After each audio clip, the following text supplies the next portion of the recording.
A paz do Senhor, meus amados, meus queridos amigos, irmãos, eu dou graças a Deus mais uma oportunidade que Ele me concede poder voltar a comunicar com cada um de vocês, dessa feita para postar o comentário da segunda lição aí da revista da CPAD desse primeiro trimestre de 2021, aí a lição de adultos.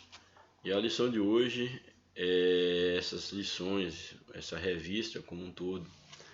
Ela vai estar trabalhando aí sobre a questão do verdadeiro pentecostalismo, a atualidade dessa doutrina bíblica e da atuação do Espírito Santo.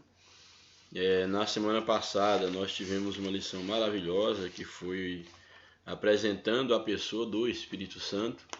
E a lição de hoje, a número 2, tem como título a atuação do Espírito Santo no plano da redenção. Uma lição muito importante, que nessa lição nós vamos aprender que o Espírito Santo é exatamente esse agente de Deus. Ele é o próprio Deus, que ele atua na redenção do homem, aplicando a redenção conquistada por Cristo no Calvário. Jesus, ele veio, viveu nessa terra, padeceu aqui todas as dificuldades, foi até a cruz, morreu, ressuscitou e vive para sempre à destra de Deus e prometeu enviar o Consolador, para que exatamente ele viesse aplicar a redenção no coração dos homens. E a lição de hoje fala exatamente sobre isso, a atuação do Espírito Santo no plano da redenção. Que nós sejamos abençoados por esta porção da palavra de Deus aqui nesta lição. O textuário da nossa lição pega um fragmento aí do capítulo 9 de Atos dos Apóstolos, o verso 31, que nos diz o seguinte: Assim, pois, as igrejas em toda a Judéia e Galiléia e Samaria tinham paz, e eram edificadas e se multiplicavam, andando no temor do Senhor e na consolação do Espírito Santo. É um texto aqui retirado do seu contexto, talvez nós não tenhamos um entendimento maior. Portanto, esse textual eu quero estar pegando o contexto aí desse texto, que é o capítulo 9 do livro de Atos, para nós termos um entendimento em relação a esse texto, mais especificamente falando. É interessante nós observar aí Atos capítulo 9, os primeiros versos, vou pontuar alguns versos, até nós chegarmos aí no verso de número 31, que é o verso aí do textual. O primeiro verso do capítulo 9 nos apresenta que Saulo, respirando ainda ameaças e morte contra os discípulos do Senhor, dirigiu-se ao sumo sacerdote e lhe pediu cartas para as sinagogas de Damasco, a fim de que, caso achasse ali alguns que eram do caminho, assim homens como mulheres, levasse presos para Jerusalém. Então nós temos aqui Paulo, essa figura espetacular, uma figura importantíssima dentro do cristianismo. E Paulo, aqui no caso Saulo, até então, ele era um grande perseguidor do cristianismo, do evangelho aí, iniciado aí, da pregação do evangelho, daqueles que eram seguidores de Cristo. Paulo, ele era um homem muito zeloso, um fariseu, alguém zeloso da lei. E o zelo de Paulo fazia com que ele perseguisse, no caso do caminho, que era aqui o nome dado ali aos cristãos, exatamente porque ele achava que fazendo isso ele estaria prestando um serviço para Deus, como um bom religioso que ele era. E é interessante observar que às vezes é o mal daqueles que são meramente religiosos, que às vezes no seu capricho, no seu zelo sem entendimento, ele faz coisas que acha que está agradando a Deus, mas na verdade o homem por si só, por seus méritos, ele não pode agradar a Deus. O ato de fazer a vontade de Deus é uma atuação, é uma ação do próprio Espírito Santo na vida do homem. E Paulo então aqui, como nós vimos aqui nos primeiros versos, ele pede então carta ali, ele sai ali de Jerusalém, ele pede cartas, no caso aos superiores, aos sacerdotes, ao sumo sacerdote, aos superiores ali na sinagoga, que ele desse carta para que ele dirigisse até a província, no caso as sinagogas de Damasco, a fim de que se ele encontrasse alguns ali cristãos, que ele pudessem trazer preso para Jerusalém. E assim ele faz, ele recebe essa autorização e em nome desse zelo ele vai então em busca de cristãos para serem aprisionados. Aí o verso de número 3 diz o seguinte, que seguindo ele, Saulo, que até então era Saulo, ainda não era Paulo, Paulo é o nome dado após a sua conversão, então seguindo ele estrada fora, aí no verso 3 diz que aproximou-se de Damasco e subitamente uma luz do céu brilhou ao seu redor. Ele indo a caminho de Damasco, uma luz muito forte brilhou ao seu redor. Aí o verso 4 diz que ele caindo por terra, ouviu-se uma grande voz que dizia, Saulo, Saulo, por que me persegues? Nós temos aqui o momento do encontro de Saulo com Deus, mais especificamente do Cristo ressuscitado. Então aqui o Senhor Jesus ele aparece a Saulo e ele, no caso, cai ali no caminho da sua montaria, ou seja lá o meio de transporte que ele estava. O certo é que ele cai no chão e ele, ao estar ali, ao cair, caindo por terra, ele vai exatamente ouvir essa voz, Saulo, Saulo, por que me persegues? E é muito importante nós observar porque dentro da visão religiosa de Saulo, ele estava prestando serviço a Deus e ele estava perseguindo uma seita, os inimigos da religião judaica. E de repente agora o foco da visão agora de Saulo, ele vai ser mudado, porque o próprio Deus aqui na pessoa de Cristo aparece para ele dizendo que ele estava o perseguindo, ou seja, que Saulo não perseguia uma seita, que não perseguia os do caminho, não perseguia os cristãos, mas que ele estava perseguindo o próprio Deus. Então imagine a reação de Saulo ao entrar em contato agora com essa verdade. Saulo, Saulo, por que me persegue? E diante dessa pergunta, é claro, Paulo não sabia, não conhecia até então, de fato, apesar de ser um grande religioso, mas não conhecia a Deus, não conhecia a Jesus de fato como seu Salvador. Então Paulo lhe pergunta, aí no verso 5, quem és tu, Senhor? E a resposta foi, eu sou Jesus, a quem tu persegues. Ou seja, tu estás perseguindo este povo, tu estás me perseguindo. Eu acho isso muito importante, por quê? Porque aqueles que de fato são igreja de Deus, são verdadeiramente igreja de Deus, eles estão a serviço de Deus e ao serem perseguidos, eles têm a proteção de Deus. E aqueles que perseguem os verdadeiros cristãos, eles estão perseguindo a Cristo.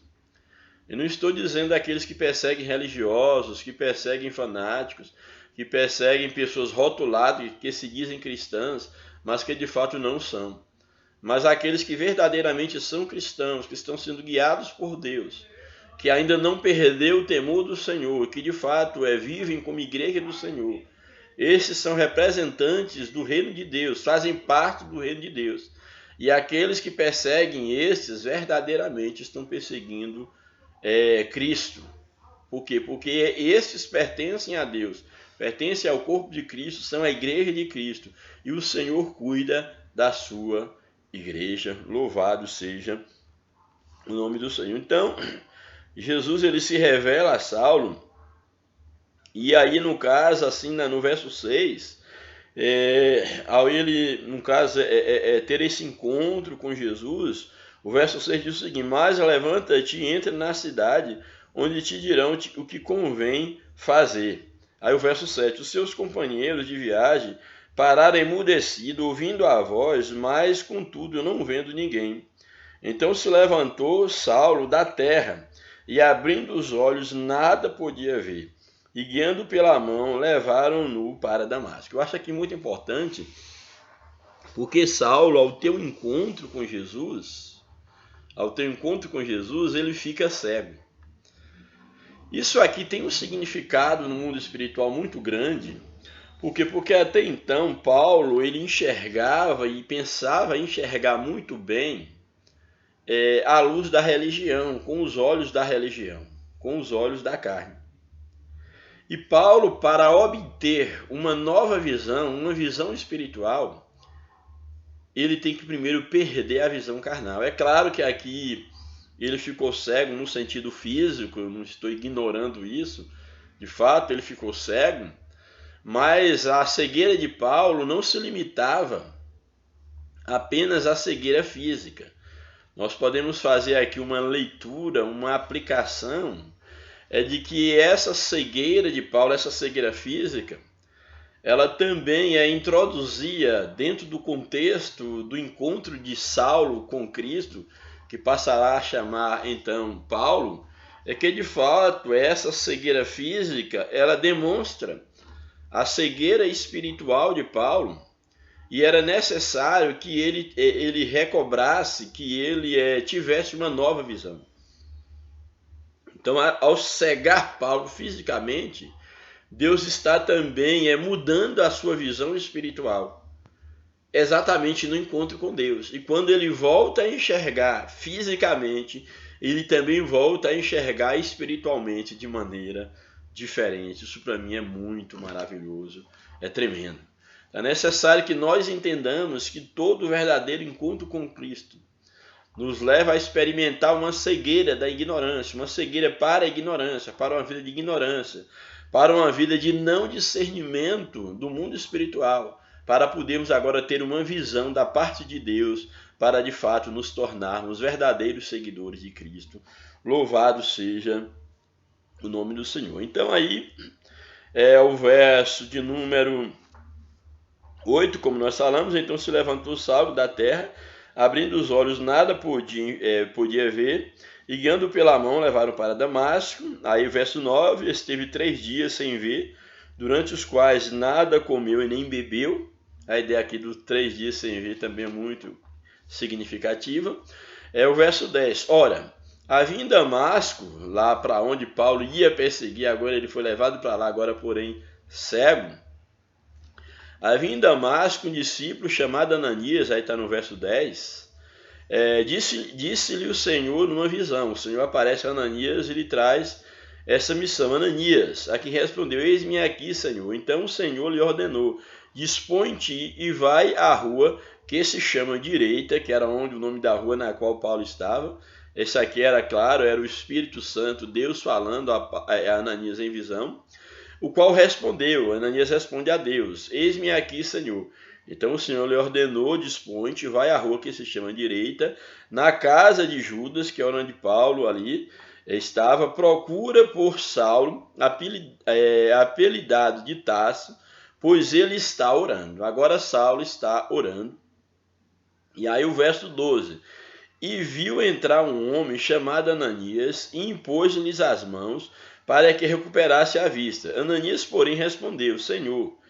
Aí, no caso, nessa visão, Saulo está orando, e Saulo via na sua visão um homem chamado Ananias, que entrava, ele impunha a mão, e Deus agora está mostrando também a Ananias o que ele deveria fazer. Aí o verso 12, o verso 13, Ananias, porém, ele responde ao Senhor que ele tinha ouvido a respeito, no caso daquele homem, a respeito de Saulo, quantos males ele tinha feito aos santos. Isso está no verso 13.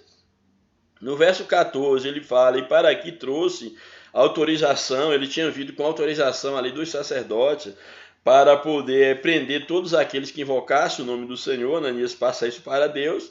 Mas no verso 15, eu acho muito interessante o que Deus diz para Ananias, mas o Senhor lhe disse, vai, porque este é para mim um instrumento escolhido para levar o meu nome perante os gentios e reis, bem como perante os filhos de Israel. Ou seja, Deus fala para Ananias, olha Ananias, Saulo é um vaso escolhido, eu escolhi para uma missão específica e eu já o transformei, eu estou transformando em um instrumento de anunciação da minha palavra, do meu reino. Então essa era a missão que era dada aqui a Ananias a procurar Paulo. E aí o verso 16 nos diz assim o Senhor, pois eu lhe mostrarei, Deus dizendo que mostrarei a Saulo, quanto lhe importa sofrer pelo meu nome. Então, verso 17, então Ananias foi, entrando na casa, impôs-lhes as mãos, dizendo, Saulo, irmão. Aí já considera a Saulo como um irmão, uma vez que de fato ele havia sido alcançado pelo Senhor. Saulo, irmão, o Senhor me enviou, a saber, o próprio Jesus, que te apareceu no caminho por onde vinhas, para que recuperasses a vista e fiques cheio do Espírito Santo.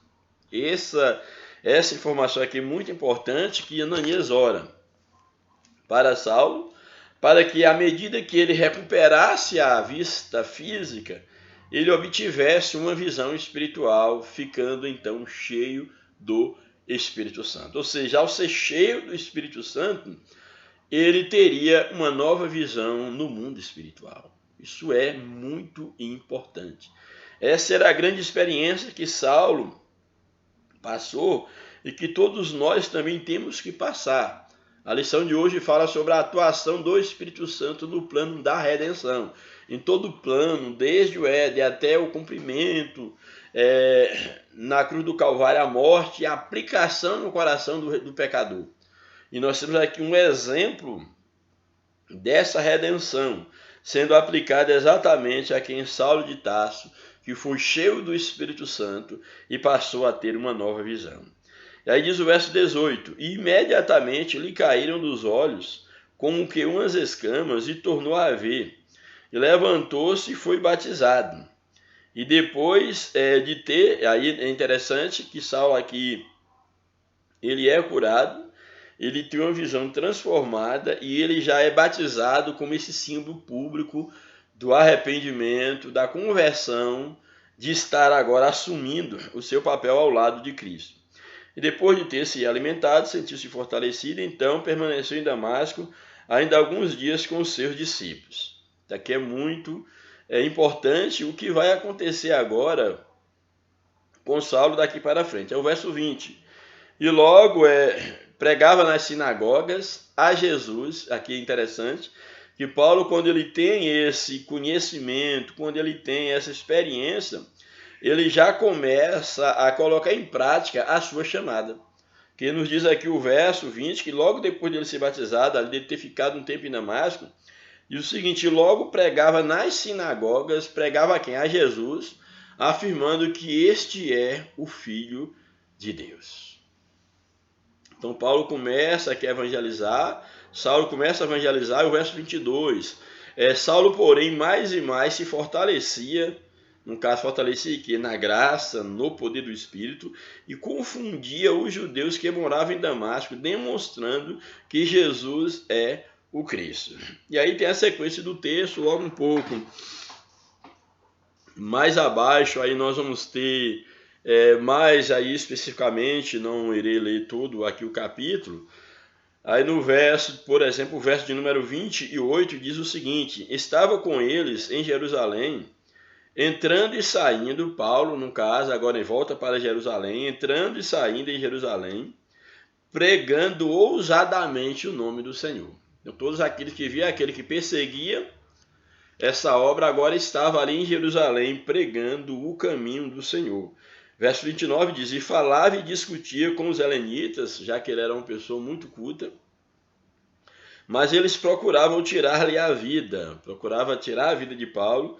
Isso já fazia parte do plano de Deus para que ele pudesse aprender o quanto custava sofrer pelo nome de Jesus. Tendo, porém, isso chegado ao conhecimento dos irmãos, levaram-no a Cesareia e dali enviaram para Tarso. E aí o verso 31, que é o texto aqui que a lição apresenta para o texto áureo, diz o seguinte: a igreja, na verdade, tinha paz por toda a Judéia, Galiléia e Samaria, edificando-se e caminhando no temor do Senhor, e no conforto do Espírito Santo crescia em número. Muito interessante, porque aqui nós vimos aqui que após a conversão de Paulo, após esse encontro de Saulo com o Senhor, nós temos agora que o evangelho, que até então sofria ali uma grande resistência e um impedimento para o seu crescimento, nos diz o texto agora, aí no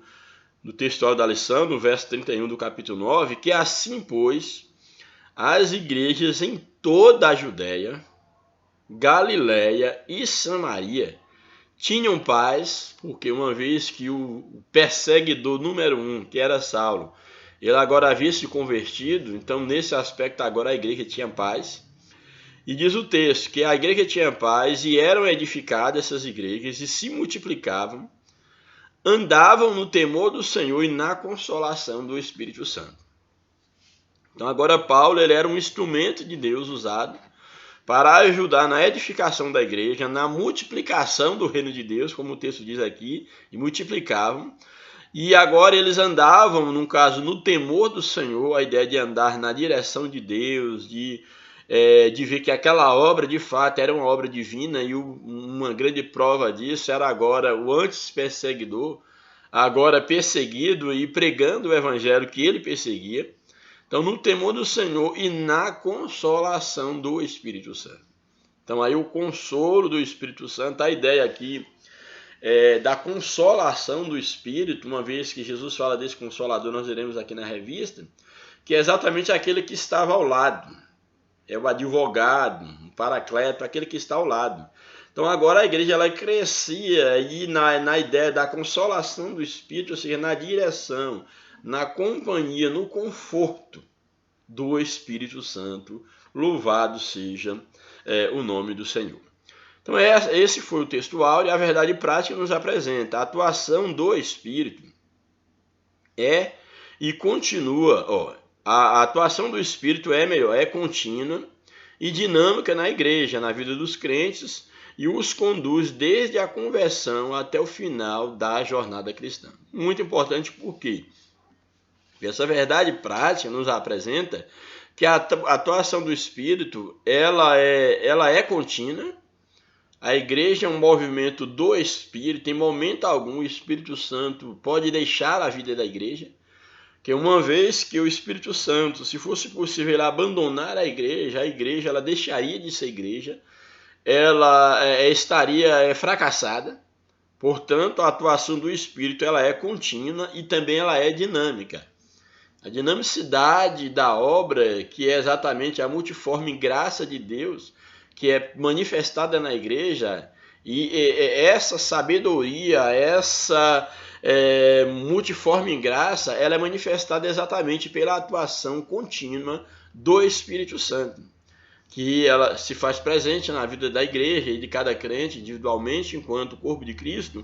E isso vai desde o Espírito Santo é quem leva a conversão, e que também conduz a igreja, após convertida, ela conduz ela na sua marcha vitoriosa, enquanto uma igreja militante, enquanto uma igreja triunfante. Louvado seja o nome do Senhor para sempre.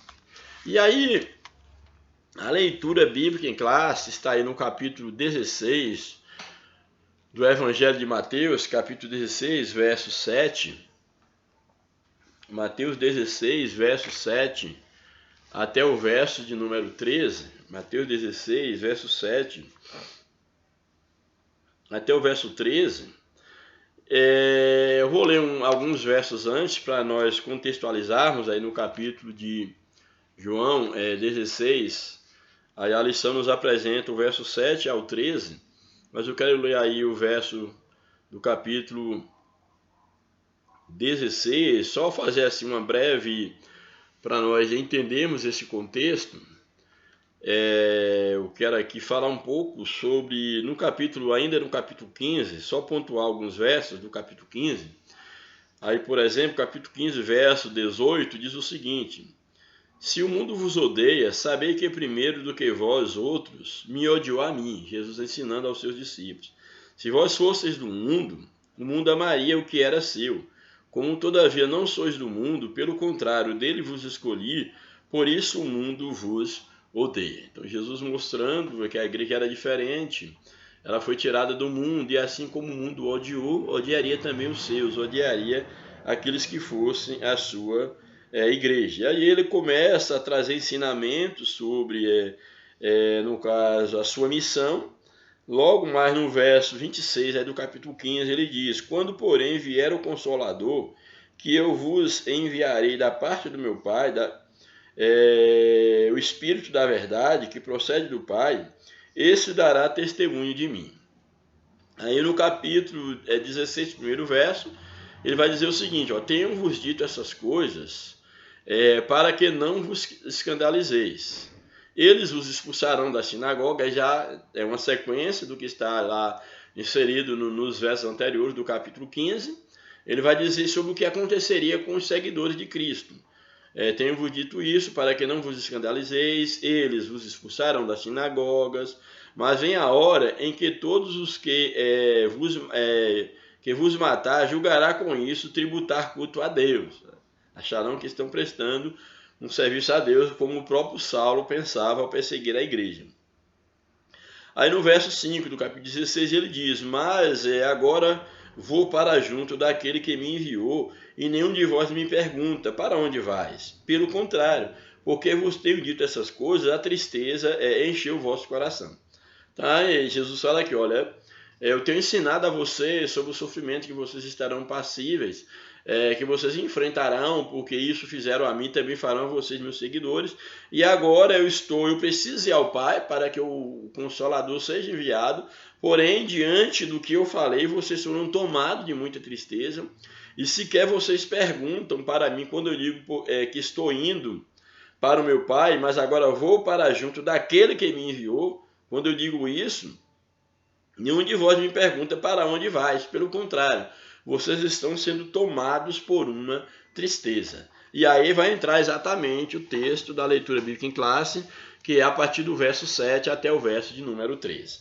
E aí o verso 7 vai dizer o seguinte: mas eu vos digo a verdade, convém que eu vá, porque se eu não for, o Consolador não virá para vós outros. Se porém eu for, eu vos enviarei. Ou seja, quando ele diz aqui, convém que eu vá, ele está dizendo o quê? É necessário que eu vá, é conveniente que eu vá. É necessário que eu vá para que o outro Consolador seja enviado. Ou seja, vocês não devem ficar tristes pelo que eu falei, e nem também pelo fato da minha partida, de eu ter que partir, porque isso convém, isso é necessário, para que exatamente o outro Consolador ele possa ser enviado para vós. Então há uma necessidade de que eu de fato vá. É o que ele está colocando. Convém que eu vá, porque se eu não for, o Consolador não virá para vós outros. Se porém eu for, eu vos enviarei.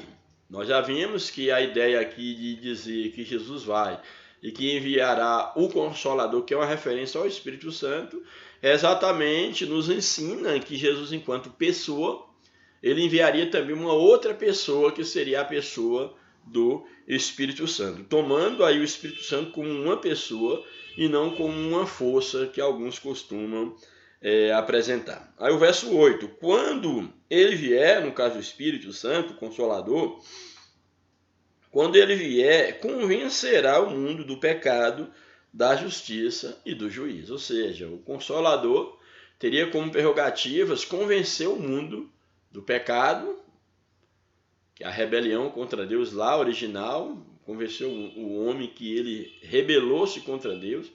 Aqui não fala de um pecado especificamente falando, mas do pecado original. Convenceu o homem do pecado, da justiça e do juízo. E aí ele começa aqui a explicar do pecado, porque não creram em mim. Pecado de não ter crido em mim, ou seja, de ter rejeitado a mim, e na rebelião, vamos dizer assim, no pecado original, ter rejeitado o próprio Deus. Da justiça, porque vou para o meu Pai, e não me vereis mais, ou seja, estarei cumprindo a justiça de Deus. E do juízo, porque o príncipe desse mundo já está julgado. Ou seja, há um julgamento, o príncipe desse mundo já está julgado, e há um julgamento de todas as coisas. E o Espírito Santo é quem convence o homem disso. Tenho ainda muito que vos dizer, Jesus ensina, mas vós não podeis suportar agora. Ou seja, eu teria muita coisa para falar, mas ainda não é o momento, vocês ainda não estão maduros para ouvir o que eu tenho para falar para vocês. Verso 3, quando vier, porém, o Espírito da verdade, que é o Espírito Santo, ele vos guiará toda a verdade, porque não falará por si mesmo, mas dirá tudo o que tiver ouvido, ou seja, tudo que ouvir de mim, ele vos dirá, e vos anunciará as coisas que hão de vir. Ele me glorificará, o Espírito Santo glorificaria a Jesus, porque há de receber do que é meu, e vos há de anunciar. Tudo quanto o Pai tem, é meu. Por isso é que vos disse que há de receber do que é meu, e vos há de anunciar. Então temos aqui Jesus, ele falando exatamente sobre a missão do Espírito Santo, que é anunciar sobre ele tudo aquilo que ele ouviu do Pai, uma vez que tudo que pertence ao Pai ou vem do Pai também pertence ao Filho. Então essa foi a leitura bíblica em classe. E agora nós vamos então explorar um pouco aí a lição, a introdução da nossa lição, lembrando que o título da lição é a atuação do Espírito Santo no plano da redenção. Aí a introdução da lição nos apresenta. Aprendemos na lição passada quem é o Espírito Santo e agora vamos estudar sobre a ação dele no processo de salvação da humanidade e na edificação dos crentes. Jesus disse que não nos deixaria órfãos quando se referiu ao Consolador que está nos crentes. Vivemos essa experiência do Espírito no nosso dia a dia. Então Jesus prometeu, ele cumpriu essa promessa e nós vivemos, a Igreja de Cristo, ela está vivendo essa experiência com o Espírito Santo. Aí o primeiro tópico da lição nos apresenta o Espírito Santo como uma promessa. Então, o Espírito Santo é uma promessa e que se cumpriu. A salvação da humanidade foi um projeto do Deus Trino e Uno, planejado antes da fundação do mundo. Cada pessoa da Trindade exerce a função específica no plano da salvação. E o Espírito é parte dessa história salvífica, juntamente com o Pai e com o Filho. Então, a Trindade ela está envolvida no processo da redenção da humanidade. Primeiro subtópico, a promessa messiânica. A promessa existe porque existe um plano, e não é um plano qualquer. Então, essa promessa do Messias existe porque é um plano divino, e para que esse plano ele fosse efetuado, era necessário que houvesse os agentes do cumprimento desse plano. E isso tudo estava, vamos dizer assim, profetizado, há uma promessa para a execução desse plano. Isso envolve as três pessoas da Trindade, o Pai, o Filho e o Espírito Santo. Deus anunciou diversas vezes e de diversas maneiras pelos profetas a vinda de seu Filho, no caso aí o Messias, que é a promessa messiânica. A vinda de seu Filho como Salvador do mundo. Isso significa a participação do Espírito Santo, de modo que a promessa messiânica é acompanhada da promessa do Espírito. Eu acho interessante aqui porque estamos falando da promessa messiânica, porém essa promessa, para que ela fosse cumprida, houve uma participação do Espírito Santo exatamente para que, acompanhando os meandros da promessa. Então foi o Espírito Santo que veio trabalhando na história para que essa promessa ela pudesse ser cumprida. Desde a queda do homem, desde a criação do homem, o Espírito Santo está atuando. Quando o homem peca, Deus ali, no caso, indo ao encontro do homem, dando uma oportunidade para o homem. Deus ali trabalhando na geração, até mesmo punindo, como foi no caso do dilúvio. Mas tudo aquilo havia um propósito divino.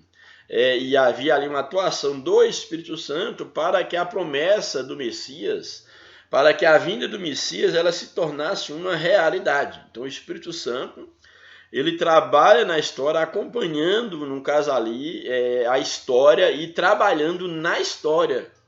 É claro, principalmente, a fim de que ela pudesse, de fato, as promessas elas pudessem ser cumpridas. E é interessante porque, se nós pegarmos aí, por exemplo, Isaías, vamos aí para o livro de Isaías, o capítulo de número 42 de Isaías. Isaías capítulo 42, versos 1 e 2, Isaías 42, 1 e 2 diz o seguinte: Eis o meu servo, a quem sustenho. Aí que esse meu servo é uma referência a Jesus, também a Jesus, há um contexto histórico aqui específico, mas aqui escatologicamente falando se refere a Jesus. Eis aqui o meu servo, a quem me sustenho, o meu escolhido, em quem a minha alma se compraz. Pus sobre ele o meu espírito, e ele promulgará o direito para os gentios. Não clamará, nem gritará, nem fará ouvir a sua voz na praça. Aí fala da maneira humilde do ministério de Cristo, que não viria para fazer alarde nem chamar atenção para si, mas ele viria para glorificar ao Pai. Então temos aqui essa atuação do Espírito Santo de um modo aí que essa promessa ela pudesse ser cumprida, e temos essa referência, por exemplo, aqui no capítulo 42, no capítulo 61 de Isaías, mesmo livro que nós estamos, por exemplo, Isaías 61, o verso de número 1, nos diz o seguinte: o Espírito do Senhor, Deus, está sobre mim, porque o Senhor me ungiu para pregar boas novas aos quebrantados, enviou-me a curar os quebrantados de coração, a proclamar a libertação dos cativos e por liberdade os algemados, verso 2, e a pregoar o ano aceitável do Senhor, o dia da vingança do nosso Deus, e consolar todos os que choram. Dessa profecia aqui de Isaías, nós vimos exatamente cumprindo lá no Novo Testamento, na vida, no caso do Messias. Por exemplo, nós vamos pegar em Mateus capítulo de número 12, verso 18. Mateus 12, verso 18. Nos diz o seguinte, Mateus 12, 18. Eis aqui o meu servo, a quem escolhi, o meu amado, em quem minha alma se compraz. Farei repousar sobre ele o meu espírito, e ele anunciará o juízo aos gentios. Não contenderá, nem gritará, nem fará ouvir a sua voz na praça. Exatamente aquilo que nós lemos lá em Mateus, no capítulo 40, em Isaías capítulo 42, verso 1 e 2. Então temos aqui o cumprimento dessa profecia lá de Isaías, se cumprindo aqui exatamente agora na vida de Jesus, comprovando que ele era o Messias. E tudo isso por uma atuação do Espírito Santo no cumprimento dessa promessa. Portanto, a salvação e a plenitude do Espírito são anunciadas de antemão no Antigo Testamento para todo o povo. Então, a salvação ela é anunciada de antemão para todo o povo já no Antigo Testamento. Aí em Isaías 44, verso 3, por exemplo, diz o seguinte, 44:3, porque derramarei água sobre o sedento e torrentes sobre a terra seca. Derramarei o meu espírito sobre toda a tua posteridade e a minha bênção sobre os teus descendentes. Então aqui já no Antigo Testamento nós já vimos exatamente essa promessa, como aqui o comentarista nos coloca, a salvação e a plenitude do Espírito já são apontadas desde o Antigo Testamento. Joel, por exemplo, um texto muito conhecido de todos, ele vai também apresentar, no caso, essa promessa, nos trazer essa promessa, Joel capítulo 2, versos 28 a 32, Joel 2, 28 a 32, e acontecerá depois que derramarei o meu espírito sobre toda a carne, vossos filhos e vossas filhas profetizarão, vossos velhos sonharão, vossos jovens terão visões, até sobre os servos e servas derramarei do meu espírito naqueles dias. E aí fala, mostrarei prodígios, etc, etc. Então nós temos aqui o cumprimento, a promessa dessa profecia, desse derramado Espírito, que de fato veio a se cumprir na nova aliança. Então na antiga aliança, a promessa messiânica, ela já é mostrada desde lá o Antigo Testamento, que irá se cumprir, no caso, na nova aliança. Então na antiga, aí o subtópico 2, na antiga aliança, o que temos aqui? Há uma diferença da atuação do Espírito Santo antes e depois do Pentecoste. O Pentecoste é o momento quando do cumprimento da promessa do Espírito Santo, e aí, segundo os grandes estudiosos, aí os teólogos, a maioria concorda com isso, que é no Pentecoste que nasce a igreja, como um movimento do Espírito.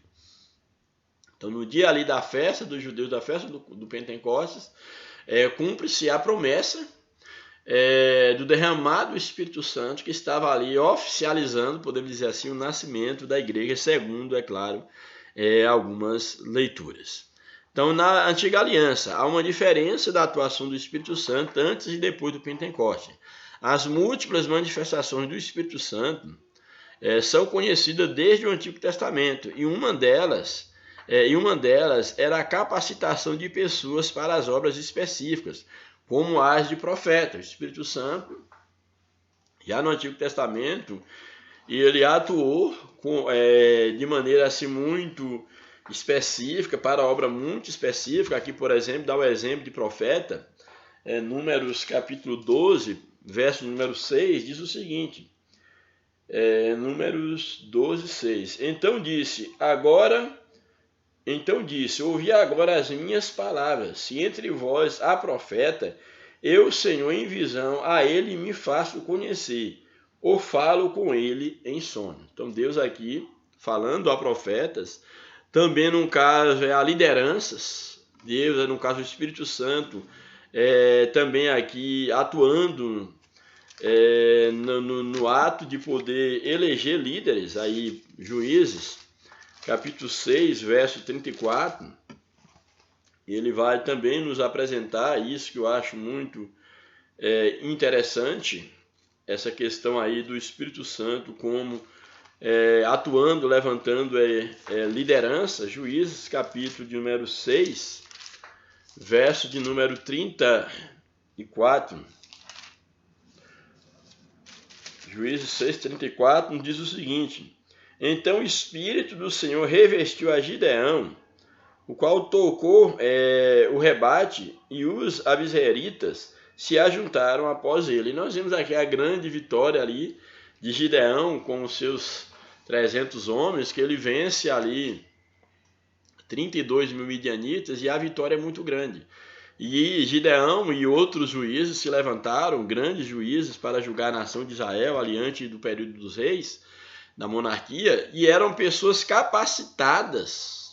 O Espírito Santo era sobre eles, e eles eram capacitados para poder liderar o seu povo, mostrando a forma específica do Espírito Santo atuar em pessoas, no caso, com uma missão muito, muito específica para aí, no caso, para o povo de Deus. Então, aí através, no caso de líderes, como nós vimos, o Espírito Santo também, aqui a revista traz essas habilitações, elas eram espirituais, no caso para profetizar, para poder trazer revelações, para poder operar milagres. Também é interessante que o Espírito Santo, além dele operar para, no caso, habilitações espirituais, como no caso profetizar, revelações, para operar milagres, também o Espírito Santo ele operava para dar a pessoas aptidões até mesmo artísticas. Isso aqui para mim eu achei fundamental. Vou só ler aqui um fragmento, vocês certamente já ouviram falar, e no livro do Êxodo, capítulo 31 do livro de Êxodo, o verso de número 3, Êxodo 31, verso de número 3, diz o seguinte, vamos ler o verso 2 do capítulo 31. E eis que chamei pelo nome a Bezalel, filho de Uri, filho de U, da tribo de Judá, e o enchi do Espírito de Deus, de habilidade, de inteligência e de conhecimento em todo artifício. Aqui nós temos o Espírito Santo ele sendo utilizado para capacitar aqui um homem, pessoas, exatamente para poder fazer ali para o tabernáculo, fazer algo que precisaria de uma perícia, de uma capacitação sobre-humana. Eles já tinham algum tipo de capacidade humana, sim, mas não era suficiente. Segundo alguns estudiosos, eles tinham, mas não era suficiente. Eles tinham que agora produzir uma arte cujo modelo era divino, era um modelo dado por Deus, era um modelo dos céus, podemos dizer assim. E somente com a capacidade também dada por Deus era possível a concretização exata do modelo que Moisés recebe para que os artífices pudessem, no caso, produzir elementos para ali o tabernáculo. Então nós sabemos agora que essas pessoas, e no caso aqui, essa personagem aqui apontada, ela foi capacitada pelo Espírito Santo, mostrando aqui a atuação aqui de uma maneira muito específica do Espírito Santo no Antigo Testamento. Ele também atuava dando habilidades para a liderança, tanto militar quanto política. Isso aqui é muito interessante, habilidades militar e política. Até nisso, o Espírito Santo ele capacitava as pessoas, dando esse tipo de habilidade para, no caso, o andamento da obra aí, no caso do seu povo, do governo do povo de Israel. Aí, por exemplo, Juízes capítulo 3, verso de número 10, Juízes 3, 10, diz o seguinte: veio sobre ele o Espírito do Senhor, e ele julgou a Israel, saiu a peleja, e o Senhor lhe entregou nas mãos a Cusã-Risataim, rei da Mesopotâmia, contra o qual ele prevaleceu.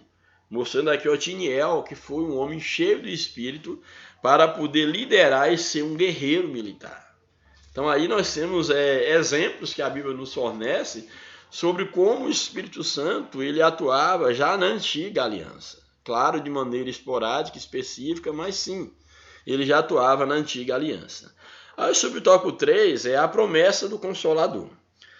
A vinda do Consolador estava associada à volta de Jesus aos céus. Estava associada.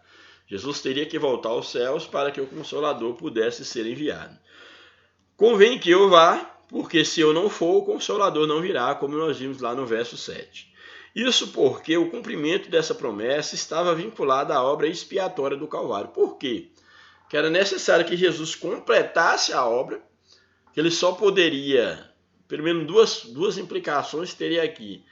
Jesus só poderia voltar aos céus quando completasse a sua obra, e o Espírito Santo só poderia vir o Consolador quando Jesus subisse aos céus.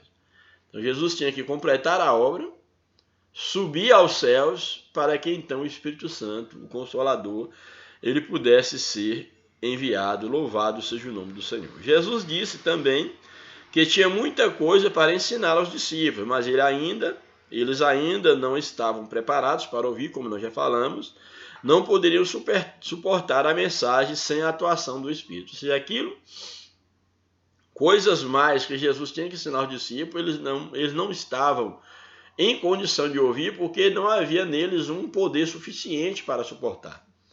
E Jesus exatamente sobe aos céus, envia o seu Espírito, e agora o próprio Espírito Santo se encarregaria de ensinar aquilo, tanto relembrar o que Jesus ensinou, como dar continuidade aos ensinos de Jesus, porém agora no coração, trabalhando dentro de cada um crente, capacitando para serem ensinados, serem direcionados agora nessa nova caminhada ao lado do Espírito Santo e com o Espírito Santo, é claro, louvado seja o nome do Senhor. Portanto, Jesus ele precisava voltar ao Pai para possibilitar a vinda do Consolador. Esse foi o primeiro tópico da lição. O segundo tópico, o Espírito Santo consola e ensina. O Consolador é enviado pelo Pai em nome de Jesus para ensinar os discípulos e fazê-los lembrar de tudo quanto o Filho ensinou e para testificar dele. Aqui nós já, algumas coisas do que tem aqui na lição, nós já vimos na lição passada e vou estar aqui apresentando de uma maneira mais sintetizada. Bem, primeiro subtópico, o Consolador. Vimos na lição passada a base bíblica da consubstancialidade do Consolador, o Espírito Santo com o Filho, que são, segundo aquela lição, da mesma substância. O termo grego é parácletos, vem da preposição para, que é ao lado de ou próximo, e do verbo kaleo, que é chamar, convocar. Ou seja, convocar, parácletos, seria convocar para perto, estar perto. Seria a ideia de um defensor, de um advogado, um intercessor, um auxiliador, um ajuador, um paracleto, aqui transliterando para o português. Esse vocábulo só aparece 5 vezes no Novo Testamento. 4 vezes se refere ao Espírito Santo e uma ao Senhor Jesus. Então, das 5 vezes que aparece no Novo Testamento, 4 se refere ao Espírito Santo e uma se refere a Jesus, mostrando a natureza, no caso, de Jesus enquanto advogado, e o Espírito Santo enquanto advogado, que é esse paracleto, que é esse ajudador, que é esse alguém que está ao lado, que está perto. Então essa é a ideia do Espírito Santo enquanto Consolador. Então a ideia de Paráclitos é de alguém chamado para estar ao lado para ajudar. A tradução consolador é mais apropriada no contexto da promessa anunciada por Jesus no Evangelho de João. Louvado seja o nome do Senhor. Então, portanto, vemos aqui o Espírito Santo enquanto um consolador, enquanto aqui esse paracleto ou paráclito. O subtópico 2, o Espírito Santo enquanto agora ensinador. O Espírito Santo é alguém como Jesus, da mesma substância, glória, poder e majestade, razão pela qual o Senhor se refere a ele como que outro consolador. Era Jesus que estava ali consolando os seus discípulos e agora viria um outro ser, um outro consolador, que era exatamente a pessoa do Espírito Santo. Alguém com as mesmas prerrogativas do Filho. Jesus disse que o Pai, no caso ensina, lá em João 6,45, diz que o Pai ensina. O ensino era parte do ministério de Jesus. Jesus ensinava as multidões, como nós vimos nos Evangelhos. Do mesmo modo, essa tarefa agora era parte da atuação do Espírito Santo enquanto ensinador, como nos diz aí o texto. Mas aquele Consolador, o Espírito Santo, que do Pai enviará, em meu nome vos ensinará todas as coisas e vos fará lembrar de tudo quanto vos tenho dito. Acho aqui interessante porque fala a ideia do Espírito Santo ensinar, no caso, e fazer lembrar. Então, o Espírito Santo lembraria o quê? Os ensinamentos que os discípulos tinham recebido e ensinaria aquilo que Jesus até então não poderia ensinar, porque até então os discípulos não tinham maturidade para aprender. O Espírito nos ensina a compreender o quê? A compreender as Escrituras para a evangelização. Então é o Espírito Santo que vai nos ensinar, nos orientar. Eu acho isso aqui fundamental, a ideia do Espírito Santo como ensinador, como falei na aula passada, que todos nós cristãos devemos ter um cuidado muito grande de nos certificar se estamos sendo ensinados, e aí eu acrescento, saber de quem nós temos aprendido. E aí eu comentei naquela lição passada que quando o texto diz que o Espírito Santo nos fará lembrar, é necessário que nós tenhamos cuidado, que nós só podemos lembrar daquilo que já passou por nossa mente, daquilo que nós já lemos, daquilo que nós já ouvimos. Então, não há como lembrar uma coisa que nós nunca tivemos contato antes. E também a ideia de ensinar aqui, o Espírito Santo nos ensina de várias formas, e uma das maneiras prioritárias do Espírito Santo ensinar a igreja é exatamente por meio da sua palavra, por meio das Escrituras.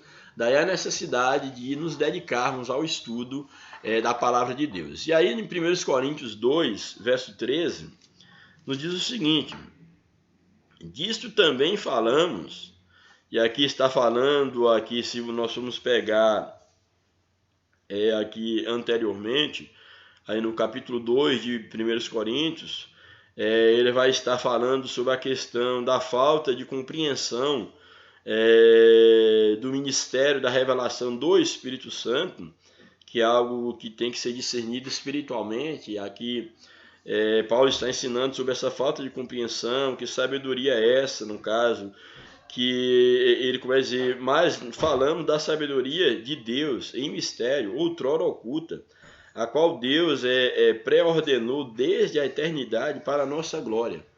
E ele continua falando, sabedoria é essa que nenhum dos poderosos desse século conheceu, porque se tivesse conhecido, jamais crucificaria o Senhor da glória. Começa a falar dessa sabedoria que os homens não entendiam. Mas como está escrito, nem os olhos viram, nem os ouvidos ouviram, jamais penetrou ao coração do homem o que Deus tem preparado para aqueles que o amam. A sabedoria de Deus é para aqueles que estão com ele.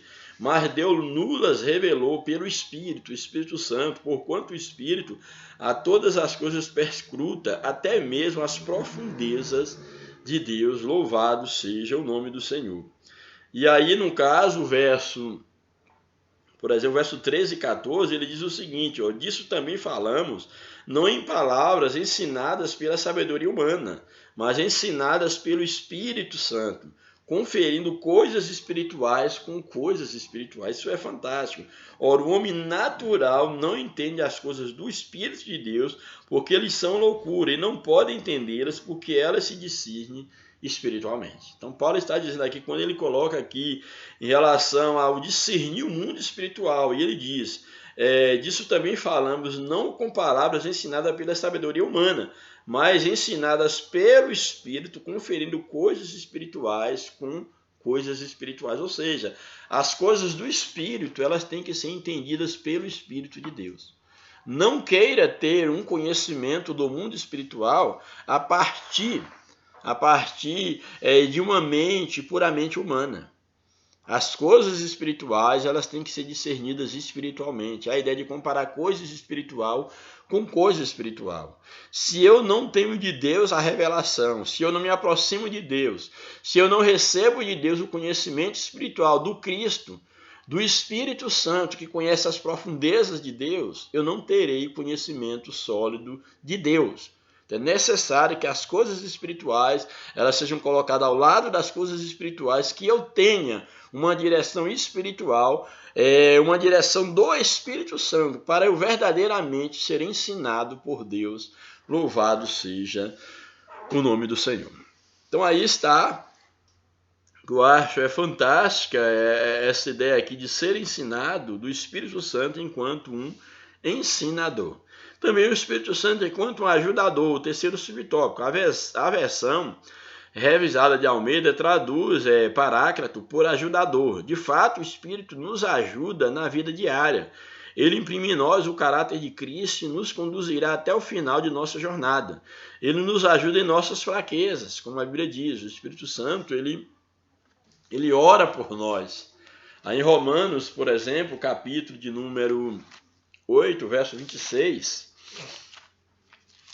Romanos 8, verso de número 26, nos apresenta o seguinte. Romanos 8, 26. E também o Espírito, semelhantemente, nos assiste em nossas fraquezas, porque não sabemos orar como convém, mas o mesmo Espírito intercede por nós sobremaneira com gemidos inexprimíveis. Então, a melhor oração, a maior oração é aquela oração que o Espírito de Deus ora em nós e por nós. Que são aquela oração, às vezes, sem palavra. São gemidos inexprimíveis, que não se pode expressar. É quando a alma ela se lança totalmente na dependência de Deus. E o Espírito Santo é quem ora no nosso espírito. Louvado seja o nome do Senhor. Portanto, o Espírito Santo ele é o nosso ajudador.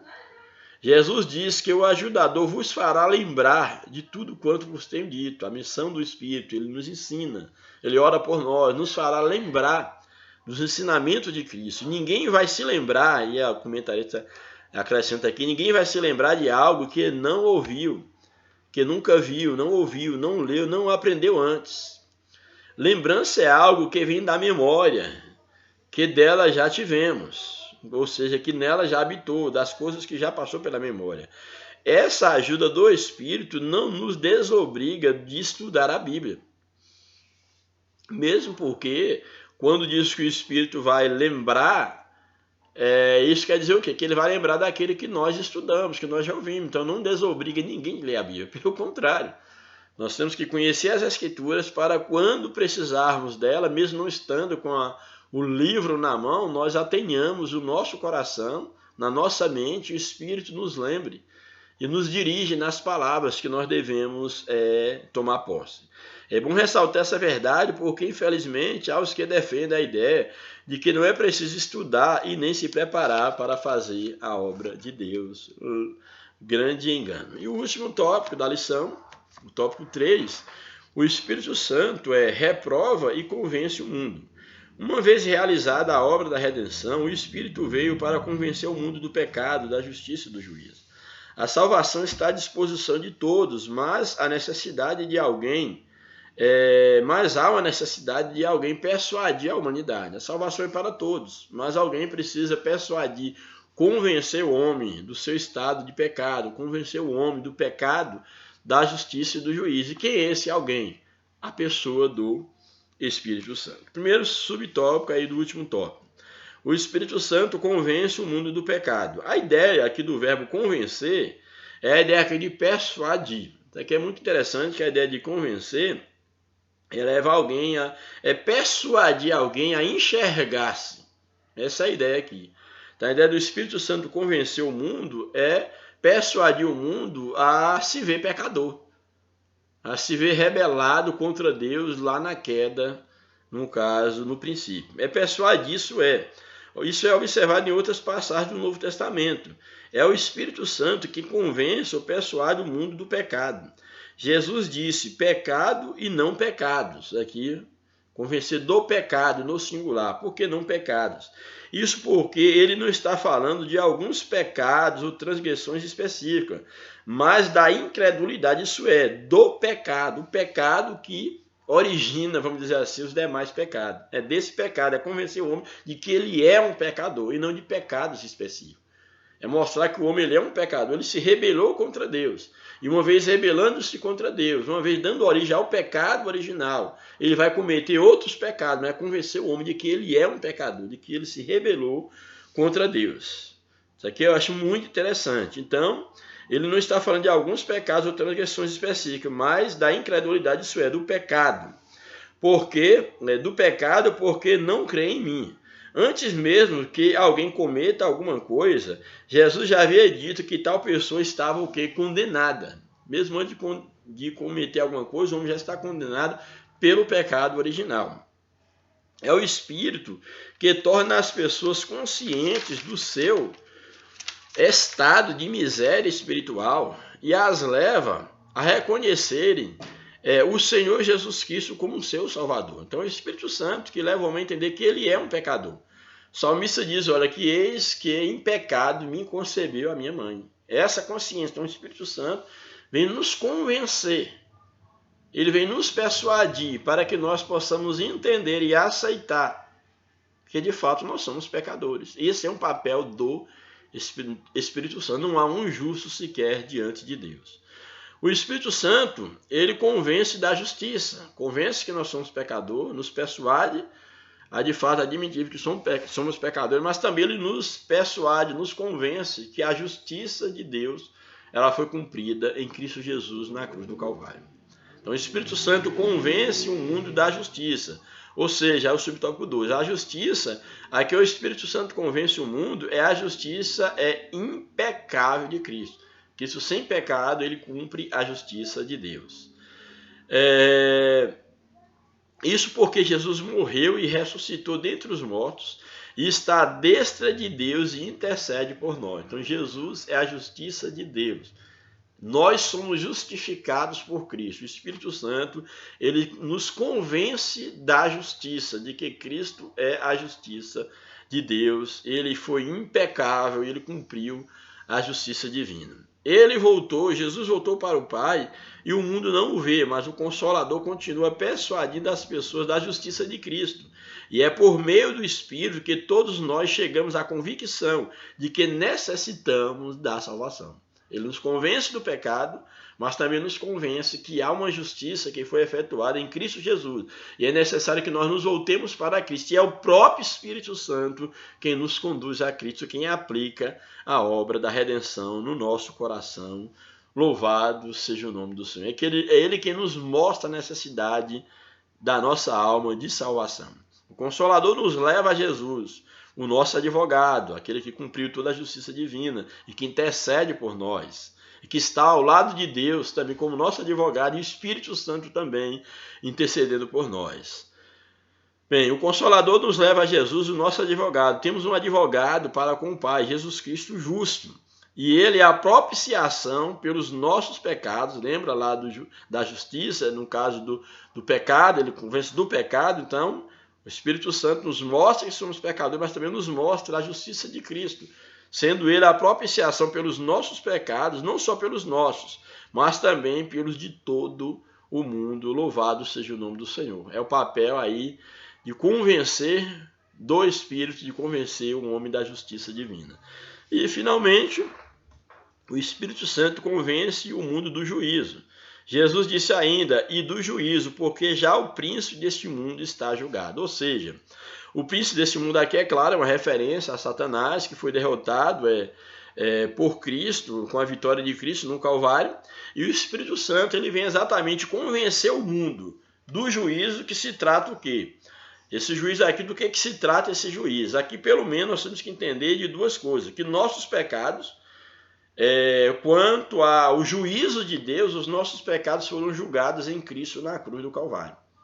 Então, o Espírito Santo nos convence do juízo. Ou seja, que em Cristo nós somos condenados e libertos em Cristo. Que Cristo foi condenado à morte por causa do meu pecado. Então, o juízo caiu sobre Cristo.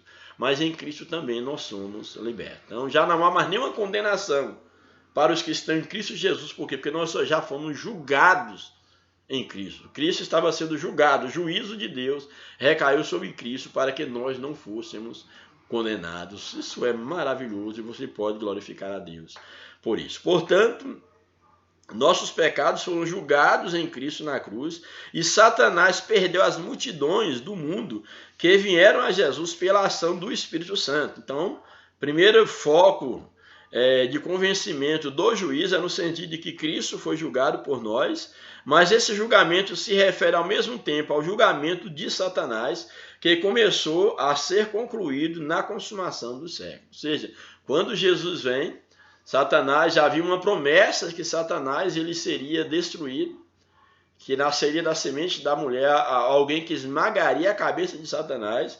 E aí também esse juízo aqui mostra exatamente sobre a condenação que já começou com a vinda do Messias, com a, vamos dizer assim, com a consumação dos séculos, podemos dizer assim. E nós sabemos que isso há de continuar para de fato ser concluído o julgamento de Satanás, quando finalmente ele será lançado no lago de fogo, preparado para ele e para os seus anjos. E, infelizmente, serão lançados lá todos aqueles que se esquecerem de Deus.